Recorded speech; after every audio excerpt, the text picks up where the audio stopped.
Hey everybody, it's April 9th. It's about 2 o'clock in the afternoon, and I figure we're going to bring USA Masters Diving into the 20th century, the 21st century, and do our first video letter from the chair.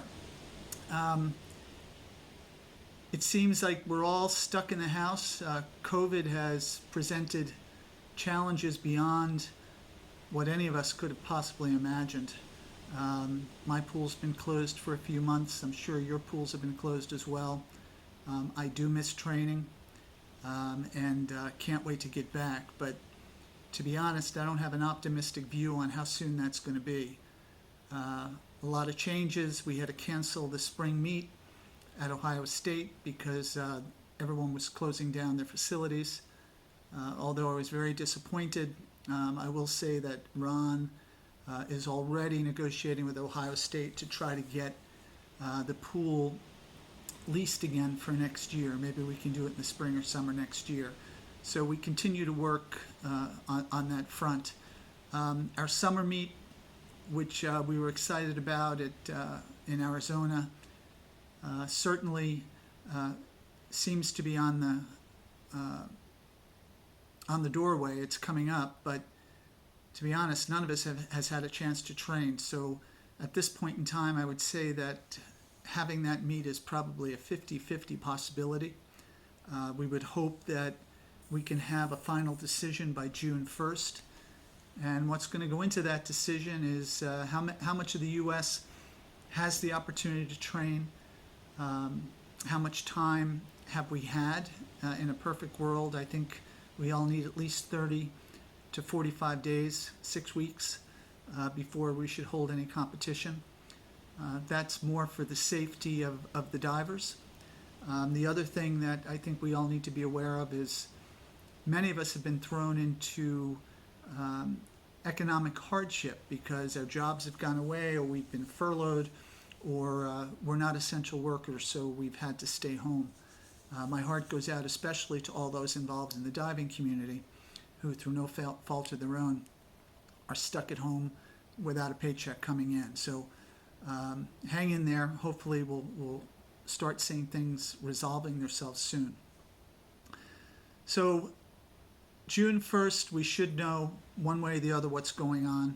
If we feel that enough places will be open, we're going to move forward with the meet at Northern Arizona. If not, we'll give you notice, and we'll have to just hope for the best and work towards the spring. One of the other things that I'm concerned about is we have elections coming up. I'm already speaking with Lisa and Ron about the potential of holding remote elections if we don't have our meet in the summer. We're going to have to make sure that if you have nominations for officers, and that would be chairman, I can't run again, vice chairman, send them into Eric Bomberger, and Eric will make sure they get to me and Lisa and Ron, and we can put together a ballot and try to figure out the best way to get it out to the membership. Okay, social distancing. That's a new word in our vocabulary over the past 3 months. One of the things that concerns me about pools is all of us go to practices, and oftentimes the practices are with age group kids. And anyone that thinks they're going to be able to get the kids to social distance is not thinking clearly. I know at my practice there's 4 boards, 2 3 meters, 2 1 meters, and tower, and there's always a line of 8 to 10 people on each board. There's no way to social distance under those circumstances. My thought is that in our jurisdiction, the pools may reopen, but recreational lessons and club sports are probably going to be on hold, since they're not going to be able to take care of that social distancing aspect of keeping us all safe. So, jury's out. Of course, my fingers are crossed, but I'm trying to be pragmatic and give you all accurate information on what might happen. Ultimately, we don't know. We're going to have to see, and time will tell, and goodness knows we have a lot of time. Board of Directors, I can give you a report. As you know, Masters now has a seat on the Board of Directors. Generally, we have meetings every Sunday. USA Diving is in a bit of a very tight spot right now. Membership is off 50%, so just when the diving season was about to ramp up, this pandemic hit, and anyone that was going to give their credit card to USA Diving to pay for their membership really hasn't. There's been no need to. So they put it off, and USA Diving only has 50% of the members and therefore 50% of the income to operate that they once had. So needless to say, they're in dire straits right now, doing the best they can to hold things together and work for the membership. The board of directors has changed. We have independent directors, 3 independent directors that are just fantastic. We're very lucky to have them. They bring a wealth of experience, smarts, and board experience to the show. Our chair was the former assistant chief of police for the LAPD. He is a natural leader. He holds people accountable, and he has just been a bright light on the horizon for us to try to get some things done. Lee Mashad is our new CEO. He is a former elite diver from Michigan. He is the perfect person for the job.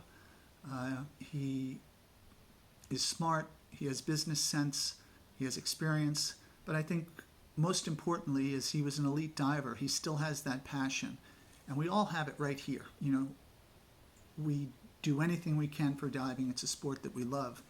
Obviously, we're still doing it, some of us into our 80s. So that is the best thing that could have happened. The bylaws have been changed, and that is because USOPC wanted us to come into compliance with what the bylaws should look like in their eyes. We've complied. It leaves open a lot of questions by the membership as to what's going on. To be honest, it's a work in progress. I think it's a good thing. It's going to simplify the bylaws and make things easier to navigate. We're not losing anything. We're probably going to gain some things. So I think it's all good for USA Diving. The way that the board is going to be structured is going to change. The good news is it's going to bring in more athletes, which gives their take on developing and making USA Diving what they want it to be. I think that's a very good thing. The bad thing is there's not going to be room for USA Masters on the board. Any other time I would be upset, but after seeing the work that the independent directors have been doing and thinking that there's just going to be more people as competent as them on the board, I feel a lot better about stepping back and letting them do their work. There'll still be plenty of stuff we can do, committees, etc. It's just we won't have a vote. Where in the past I thought it was important we had a vote because I didn't feel as though we were being thought of or represented. At this point in time I do, and I think that the current board realizes that we are a important part of USA Diving. I think they understand that we have the passion, and we prove it every day by getting out on the boards and training. And we do nothing but talk about USA Diving. I know I do anyway. So that's a good thing. That's going to change probably in the fall. So we'll be represented until September, which at that time I'll probably have to give up my seat, and someone else from the independent realm or athlete will take my place. And, I am fully supportive of that. Masters, nothing is really going to change for us. The new bylaws don't affect the way we do business. The new bylaws or the structure of the board does not change us having fun twice a year at our national championships, and it does not affect the camaraderie that we have on any given day at any given time.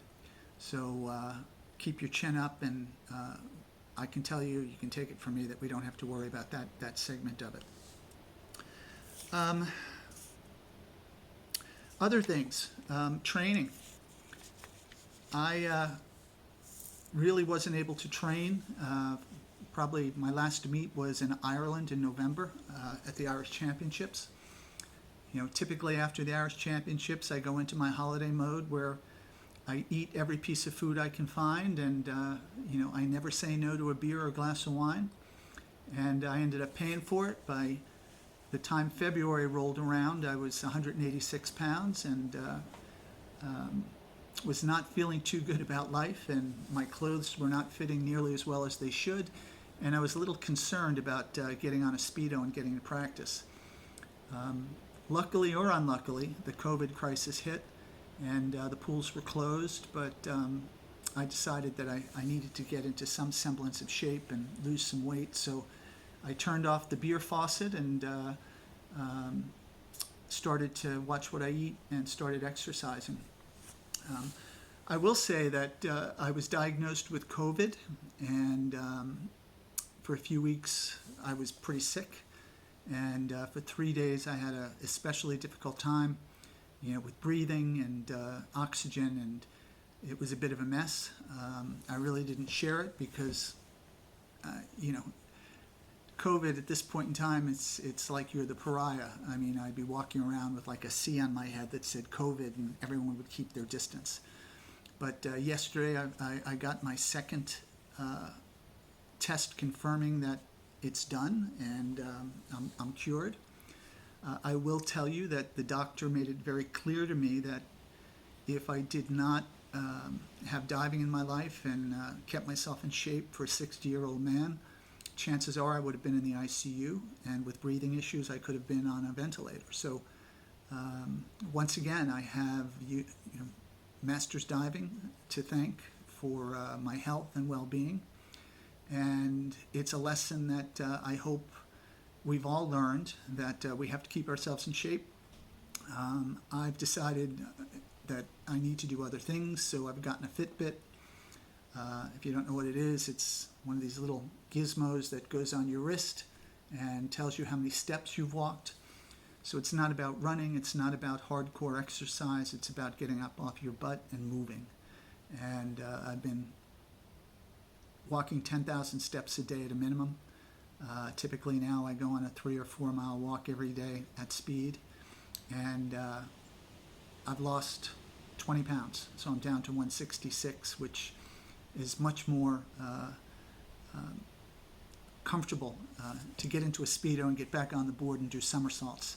20 pounds will do amazing things to lower your center of gravity, so I'm pretty excited to get back in the pool when that does happen. But I want to tell you all that you need to be doing something. The pools are going to be open, and we're going to try too quickly to get into the water. So now is the time to get off your butts, get a walk in, even if it's just walking a mile outside. Do it every day. Get some rubber bands, resistance bands to do some shoulder work, and let's make sure that when the pools do open, you're going to be ready to get into the water and you're not going to be risking injury. Other than that, that's really all I have for this premiere of our chairman's newsletter. Need to know what you think of it. If you thought that watching this on video is a little bit easier than reading it or going through all the motions, or if you'd rather see it back on paper, probably it's going to be a mix of both. One of the things I didn't talk about was the Pan Am Games. They've been canceled. They've been postponed, which means they don't want to give up the money right now, and they're going to reschedule them. But we don't have any information from them. My guess it's going to be in 2021. I've left my deposit on deposit with Ioana because I will be going. So I'll be the first one registered for next year when it happens. I got to see if I can get money back for my flight. That might not be as easy, but you all should be doing that as well. Okay, that's really all I have from you. I love every one of you. I thank Masters Diving for keeping me healthy and alive. I thank all of you for your calls and keeping in touch, and I think we all should pick up the phone and call somebody that you want to see how they're doing. And that's why we're here, and that's why we do so well. So, as we say, let's dive, and I'll see you next time.